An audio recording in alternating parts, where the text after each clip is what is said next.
यही मॉडल्स हैं। नमूना शब्द अंग्रेजी में बोले तो मॉडल, ये मॉडल बोले तो अच्छा लगता है, नमूना बोले तो बुरा लगता है।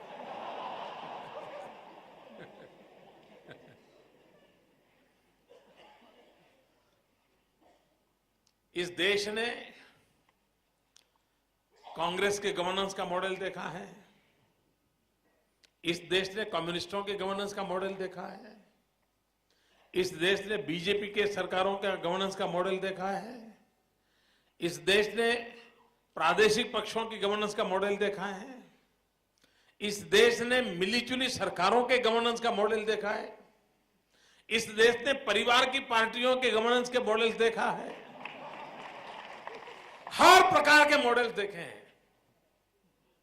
इस देश के पॉलिटिकल पंडितों से मेरा निमंत्रण है, अर्थशास्त्रियों से निमंत्रण है, समाजशास्त्रियों से निमंत्रण है कि इन 60 साल में जितनी सरकारें आई हैं, एक 12, 15, 20 पैरामीटर तय करके किस सरकार ने अपने कालखंड में क्या काम किया था, गुड गवर्नेंस के तराजू में वो कहां बैठता है, अगर इसको हम जांच पड़ताल करेंगे, मैं विश्वास से कहता हूं भारतीय जनता पार्टी की सरकारें, चाहे हिमाचल की हो, उत्तराखंड की हो, छत्तीसगढ़ की हो, मध्य प्रदेश की हो, या चाहे कर्नाटक की हो, या राजस्थान की हो, या महाराष्ट्र में कुछ समय मिलीजुली सरकार का अवसर मिला हो, हर प्रकार के मॉडल को देख लीजिए, या अटल बिहारी वाजपेयी जी की सरकार देख लीजिए।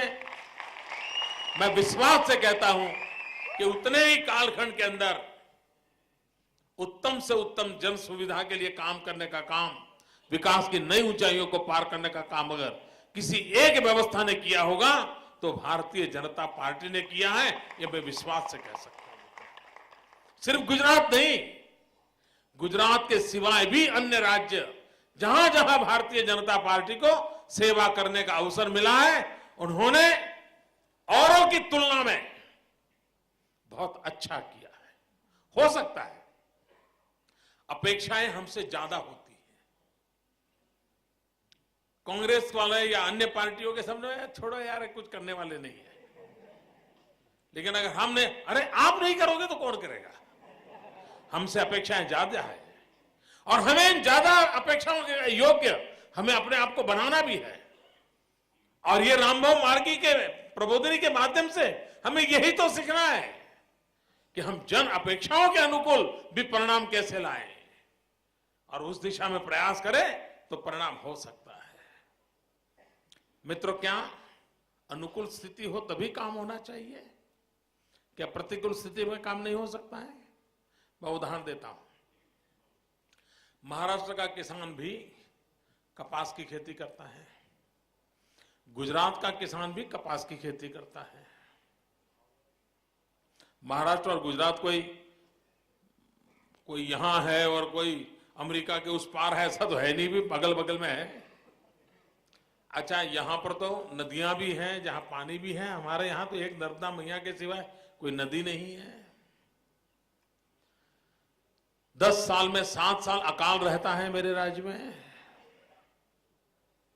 लेकिन क्या कारण है कि कपास जोतने वाला किसान महाराष्ट्र में आत्महत्या करता है और गुजरात का किसान चीन के बाजार में डंके की चोट पर अपना कपास बेचता है? क्या कारण है? क्या ये सिंपल चीज का अध्ययन नहीं हो सकता है? लेकिन किसी को फुर्सत ही नहीं है, हर किसी को राजनीतिक भाषा ही बोलने की फुर्सत है। अगर हम उसमें से जो अच्छी चीजें हैं उसको अगर उभार करके देखें और जो अच्छा है उसको अपनाएं तो हम कितने किसानों की जिंदगी बचा सकते थे। मित्रों, मुझे याद है 2001 में गुजरात में कपास का उत्पादन होता था 23 लाख गांठ, 23 लाख बेल्स। इस वर्ष हुआ है 1 करोड़ 23 लाख बेल्स।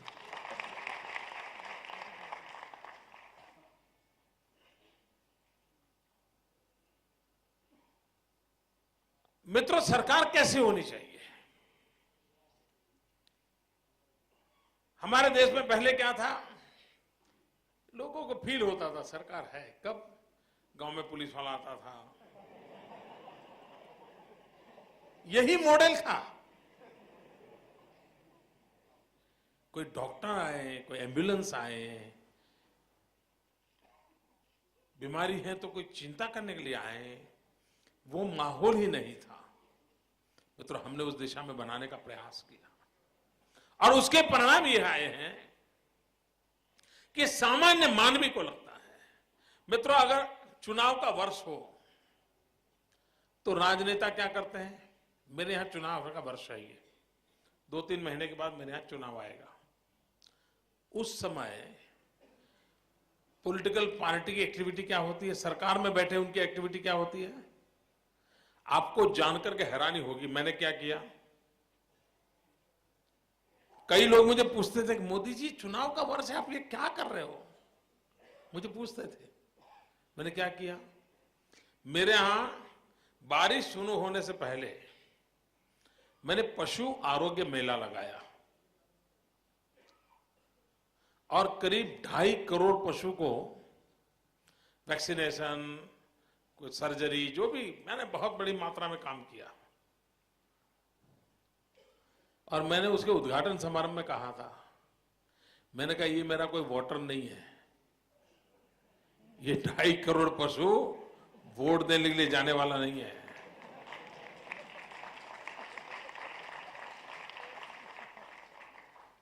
कमिटमेंट इस प्रकार का होना चाहिए मित्रों।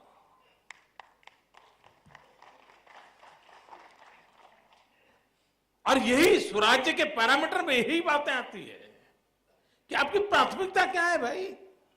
और इस प्रकार के निरंतर प्रयासों का परिणाम क्या आया है मित्रों? इस दशक में गुजरात में दूध के उत्पादन में 60% बढ़ोतरी हुई है, 60%। अब ये किसान है या पशुपालक है जिसके घर में गाय भैंस है, उसके घर में आय बढ़ी है और उसके कारण एक आध बार अगर फसल खराब भी हो गई, कुदरत रूठ गई, बीज गलत आ गया, दवाई गलत डाल दी और फसल खराब हो गई, किसान का साल बिगड़ गया, तो दूध के सहारे 2 अगर घर में पशु हैं तो भी वो जिंदगी का गुजारा कर लेता है, आत्महत्या करने की नौबत नहीं आती है। ये सोचा नहीं जा सकता है क्या? सोचा जा सकता है, लेकिन सोचने के लिए फुर्सत नहीं है। मित्रों, हमने एग्रीकल्चर को भी 3 हिस्सों में बांटा है और 3 हिस्सों में इसलिए बांटा है कि हमारे देश में आज एग्रो इंफ्रास्ट्रक्चर इतना उत्तम प्रकार का नहीं है कि हम हर चीज की गारंटी दे सके। वो जब होगा तब होगा, कोशिश करते भी रहे, लेकिन क्या तब तक हम किसानों को मरने दें? हमने एग्रीकल्चर को 3 हिस्से में बांटा। 1/3 रेगुलर जो वो खेती करते हैं, जो भी पकाते हैं, वो हिस्सा। 1/3 पशुपालन और 1/3 वृक्षों की खेती। और वृक्षों की खेती को भी 15 साल 20 साल के बाद वो उसको काट सकता है, बेच सकता है। इन तीनों में बैलेंस करने के कारण एकाध चीज में नुकसान हो गया तो 2 चीजों से उसका सहारा चल जाता है। अब ये चीज समझ नहीं आ सकती है क्या? आपको आ गई, वहां नहीं आती है। मैं तो छोटी छोटी चीजें होती हैं जिस पर अगर ध्यान दिया जाए तो हम बदलाव ला सकते हैं। मित्रों, हमारे यहां चारों तरफ यही चिल्लाहट थी, खेत किसान क्या करेगा, पानी नीचे जा रहा है, 1200 फीट तक पानी नीचे चला गया, फ्लोराइड वाला पानी आ रहा है, क्या करेंगे?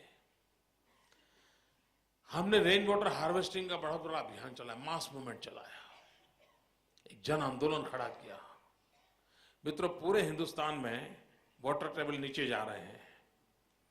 एक गुजरात अपवाद है कि जहां पर वाटर टेबल ऊपर आ रहे हैं। और वाटर टेबल ऊपर आने के कारण क्या हुआ, पानी के महात्म्य को समझे, पानी बचाना, ड्रिप इरिगेशन में जाना, हर प्रकार की चीजों को किसानों ने स्वीकार किया और उसका परिणाम ये आया है कि आज एक समय 10 में से 7 साल सूखा रहने वाला राज्य आज एग्रीकल्चर में लीड करने लगा है। लेकिन अच्छा शासक वहां अटकता नहीं है और इसलिए गुड गवर्नेंस से बात समाप्त नहीं होती है। समय की मांग है pro people pro active good governance, और इसलिए मैं शब्द प्रयोग करता हूं P2G2, pro people pro active good governance. अगर मेरा किसान फसल पैदा करता है तो मुझे नेक्स्ट स्टेज अभी से सोचना होगा वैल्यू एडिशन। अगर वैल्यू एडिशन की व्यवस्था नहीं है तो फिर एक बार वो ज्यादा फसल के कारण मर जाएगा। और इसलिए अगर मान लीजिए वो टमाटर की खेती करता है तो केचप की व्यवस्था तुरंत करनी चाहिए। आम ज्यादा पक रहे हैं तो आम का अचार की व्यवस्था होनी चाहिए।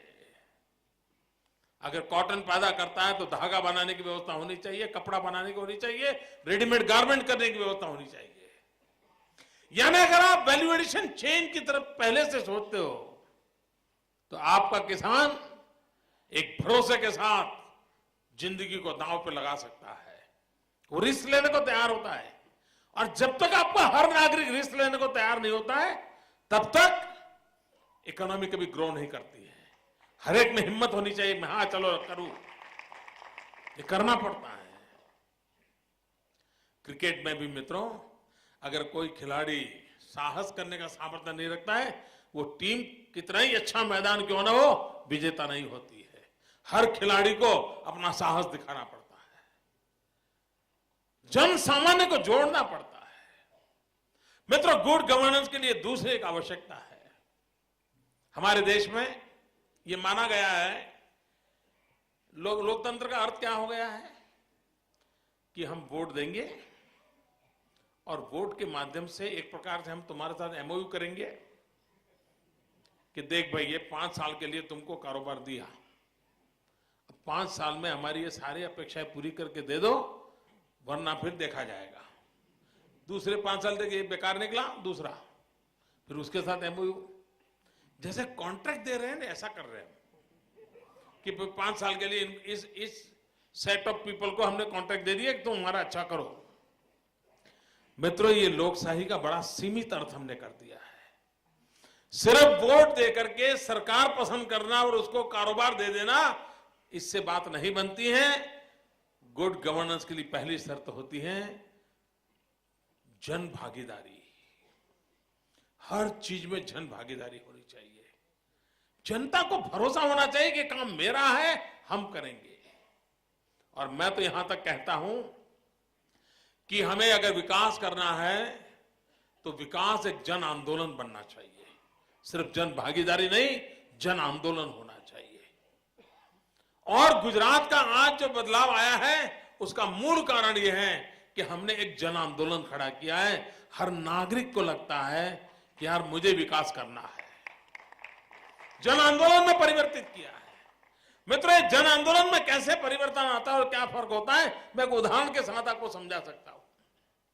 देखिए, 1857 से अगर इतिहास की ओर देखें, उसके पहले भी उतना ही समृद्ध इतिहास है, लेकिन मान लीजिए 1857 से देखें, 1857 से लेकर के 1947 तक इस देश में आजादी के लिए मरने वालों की संख्या कम नहीं थी। कोई महीना ऐसा नहीं गया होगा, कोई दिन ऐसा नहीं गया होगा कि हिंदुस्तान के किसी